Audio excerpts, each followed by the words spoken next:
Hey, this is Michael Bailey Smith, and you're listening to the Movie Rage Show. It's time for the Movie Rage. Tonight's victim is Michael Bailey Smith, that has done many films such as the Hills Have Eyes 1 and 2 remakes, such as the Fantastic Four, A Nightmare on Elm Street 5, amongst many, many others. Hello. How are you, sir? Thanks for having me. I appreciate it. Anytime. So we got anything going on? Anything that you want to share real quick, or are you just living the dream? Always living the dream, that's for sure. Yeah, I just got engaged, which is awesome. Incredibly beautiful and talented and fantastically kind woman named Paige. She is definitely brightened my life. Extremely excited about that. We'll be getting married next year, or 2024. I have to get those numbers right. On the professional side, I just finished a rewrite on one of my screenplays, which is quite good reviews from my producer, and yeah, that's going to go into production at the end of this year. So you've done so many different types of characters and working with a wide range of characters, and some can be very challenging. Your role between the Hills Have Eyes 1 and 2 remake, from performing a remake character and then transverse into another character in another remake type of character. Having to do a remake character, do you feel you have to almost reinvent and having to build off that character from one of the sequel to the other? No, actually, for Hills of Eyes 1, the director, Alex Aja, asked first if I had watched the original. I said no, and he says, good, don't watch it. I want you to bring in your own stuff. This is your character, so make him the most badass character possible. And so that's what I did. At least I tried to, and I guess I did pretty well because I won the Fangoria Chainsaw Award for best fight scene between me and the character Doug. It was cool. And then the second one, they wanted someone who was big and could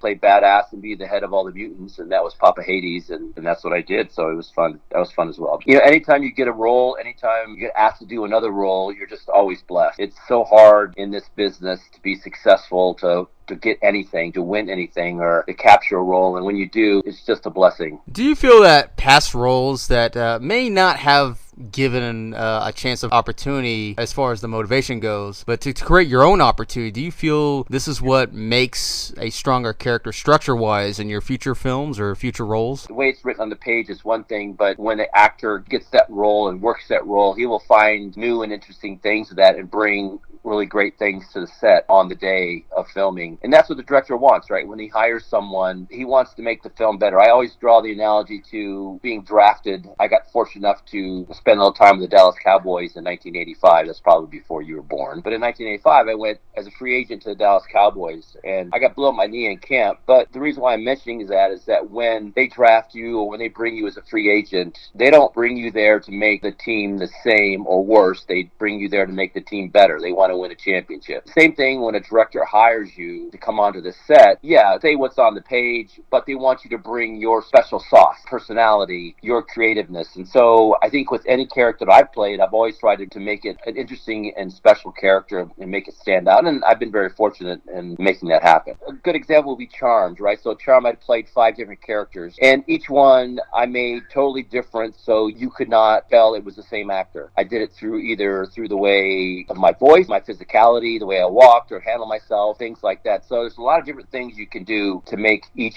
character different, and that's your responsibility as an actor. I mean, listen, if you're a superstar, Jean-Claude Van Damme or Arnold Schwarzenegger or some of the superstars nowadays, Tom Cruise or whatever. I mean, Tom Cruise is a little different. He's a phenomenal actor. He can play Tom Cruise in, Mission Impossible to whatever. But then if he does something like the agent in that one Tropic Thunder, we played that crazy agent with the fat hands and the balding. I mean, that's a totally different character. But normally, superstars just play themselves mostly in just different positions, scenarios. But for me, I'm more of a character actor, journeyman. I'm what they call a working actor. I go from gig to gig. And my responsibility is to be true to the material, true to the character, and bring my special sauce to kind of make that character special and different. I think part of being as an actor, if you're just playing the same thing all the time, it gets kind of boring. You want to do different things and to kind of explore that and explore the character. Push the envelope, as they say. How much time would you actually put into the character that you're hired for between going to these gigs? Like, especially if there's a limited time. Sometimes you have to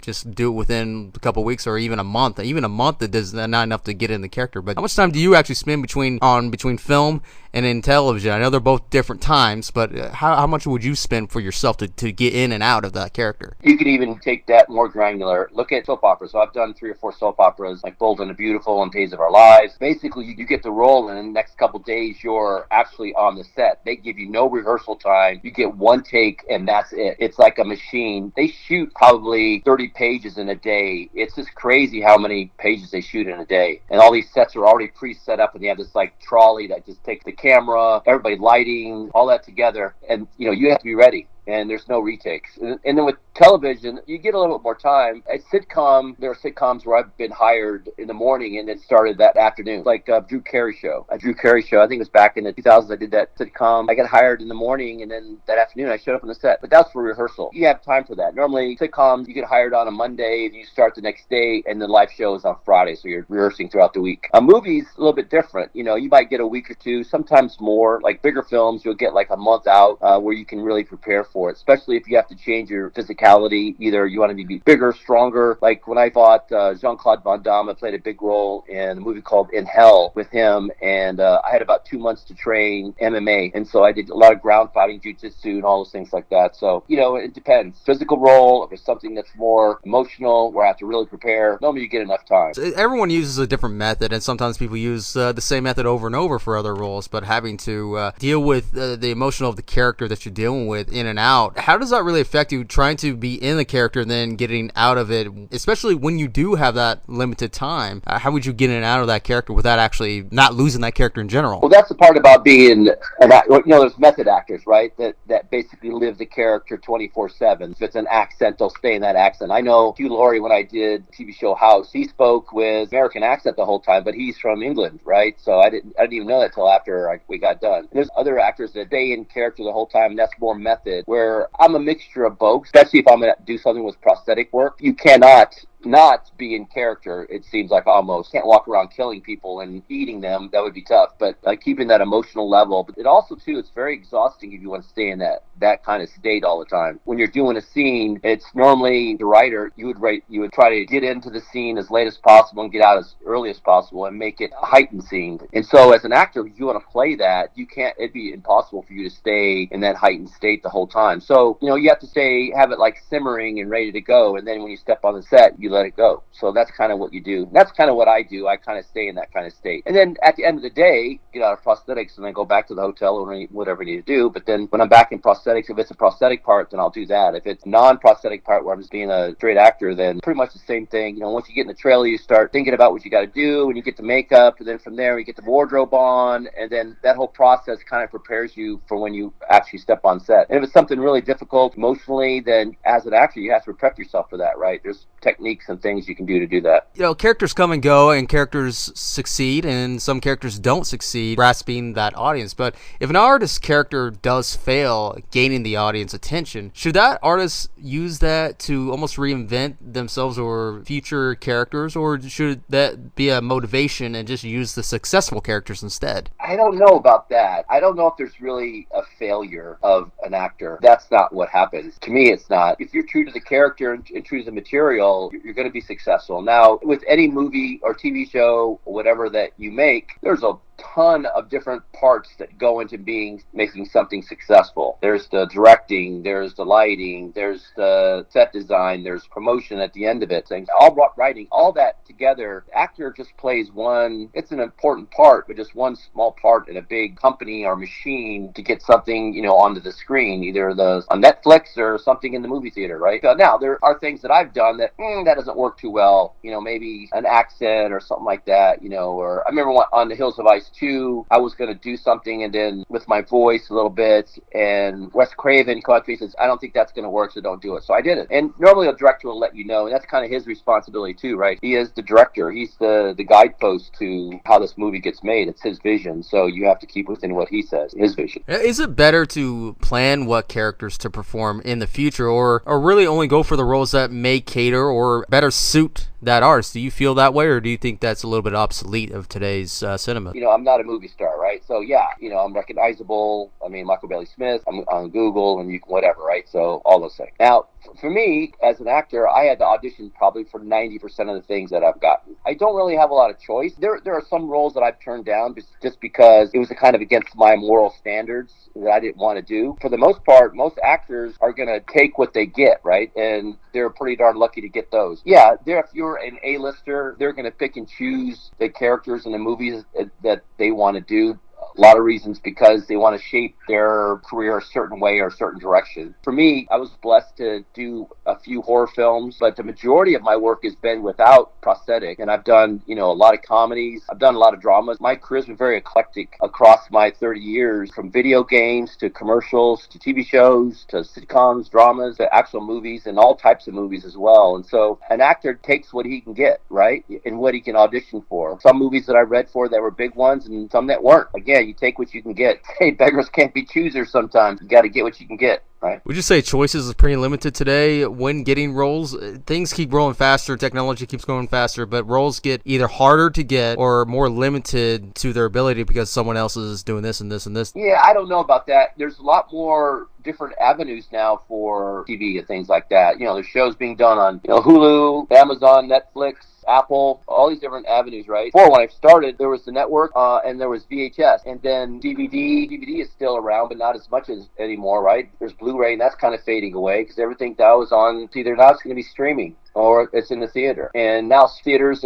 are competing against streaming. That's why you see, like, when you go to theater, you can buy a full dinner and wine and all those things like that. They need to compete, and the seating is a lot nicer because they want to kind of duplicate the home environment. I think things are actually, there's more opportunity for actors. Now, when it comes to the financial side of things, I know the actors are getting kind of screwed over to a certain extent. I guess they're not getting paid as well as they used to, like on some of the streaming series and things like that compared to stuff that's on the network. The network shows have always paid more. But yeah, I think that's the difference is that maybe, some of the pay on streaming services is not as great as compared to like networks and things like that. So, but other than that, I think there's a lot of opportunities. And plus, too, with technology nowadays, you wanted to make your own film, you can do it. You can grab a camera, there's lots of editing software, put a team together, and you can go for it, right? When they have to go bounce and forth from one gig to another, like, does genre matter as well? Like, what's in the trend or the algorithm? Even if you're not, let's say, like you said, superstar status, but let's say you have to go straight back to genre films in the indie circuit, does that hinder or does that just further enhance of their abilities later in the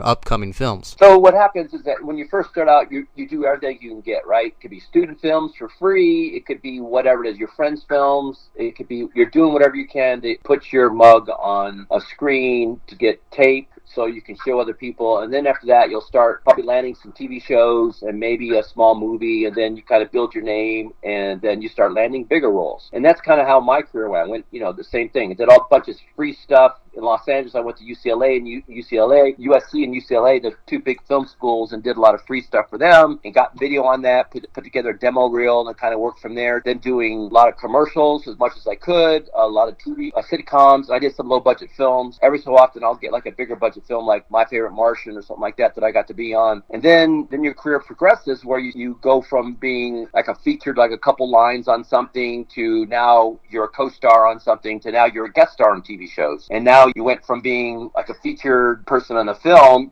for a couple lines, or you're playing a bad guy, you're getting a fight scene, to where now you got a co-star or lead role, right? Where you have a character that runs through the course of the whole film. And that's kind of how your career goes. Now, as you're progressing, you start thinking about your future. And it's smart that you do that. You have to think, okay, where's my career going? Do I need to keep doing another horror film? Or do I need to keep doing another sitcom? Maybe I want to do something else. And that's why you see people that are series regulars on TV shows, they leave and they go off and they do a movie or they do something else. And some of that, sometimes it works and other times it doesn't. And the same thing with guys that do movies.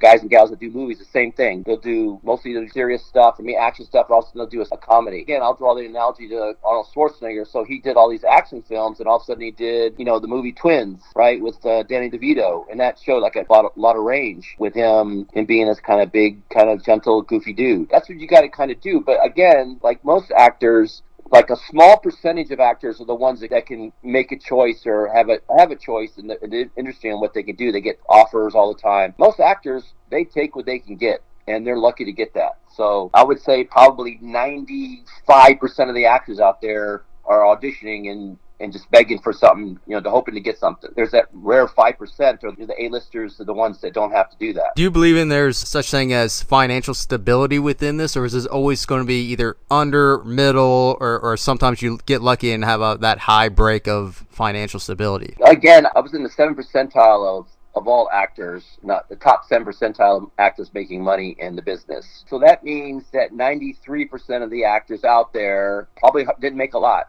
I read some study that most don't make anything. They're part of the union, they're actors, but they'll get like one gig a year, maybe a couple or something like that. And it's hard. So most of them have a day job, right? Yeah, I made enough to make a good living, and I have a pension from it. For my 30 years, I got a nice pension, which is kind of nice. I'm very blessed that way. Kind of smart in how I approach this. A lot of people think of this as like almost a pastime or just something fun to do. It's fun, but it's also serious business, and that's what it's about. And that's what you have to approach it as a business. It's not show friends, it's show business, and that's what it's all about. And it's cutthroat, and they will fire you in 2 seconds, and I've seen that happen. I was on this one sitcom, and we started rehearsing, and this guy that was standing next to me, and I was guest starring on it, and he was a co-star. Next thing you know, another guy the next day showed up. The network and the producers didn't like what he looked like or didn't like what he was doing. They got rid of him. And that's how it is in the real world too, man. If you're not producing, they're going to cut you in 2 seconds. I don't know. I love it. I love that. It's like, I draw the analogy when I used to play football, and I lined up against some guy who said he was going to kill me when I was an offensive lineman. I was an offensive tackle, and when it was 4th and inches, I always told the quarterback and the coach, run it to my side. I like that pressure. So when they call action, same thing. I have to deliver, right? There's thousands upon thousands of dollars riding on me, making sure I don't make a mistake or screw up a line, or it's an action piece or something like that where a big explosion's going off behind me. You can make sure that you execute it right. If you don't, then there's thousands of dollars wasted. Thousands upon thousands of dollars wasted. Go ahead and plug in any websites or anything that you want to promote or even add advice.